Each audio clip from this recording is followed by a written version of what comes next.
اگر انسان کو گناہ سے شرمندگی نہیں تو توبہ سے کیا شرمندگی؟ توبہ کا خیال تو خوش قسمتی ہے، کیونکہ جو گناہ کو گناہ نہ سمجھے وہ تو بدقسمت ہے۔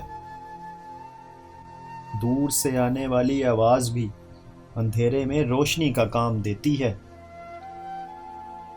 لامحدود آرزوئیں محدود زندگی کو عذاب بنا دیتی ہیں۔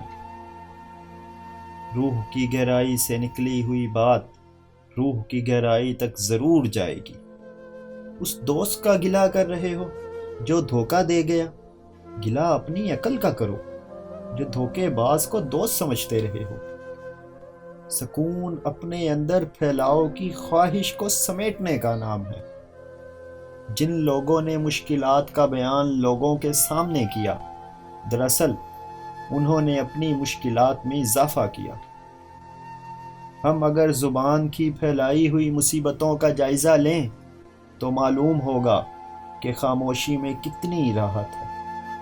کسی انسان کے کم ظرف ہونے کے لیے اتنا ہی کافی ہے کہ وہ اپنی زبان سے اپنی تعریف کرنے پر مجبور ہو۔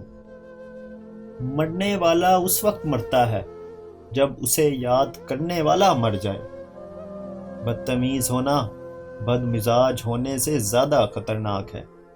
زندگی آغاز سے پہلے بھی تھی اور انجام کے بعد بھی ہوگی۔ زندگی تو بس زندگی ہے، اس کا یوم پیدائش اور اس کا یوم وصال کسے معلوم۔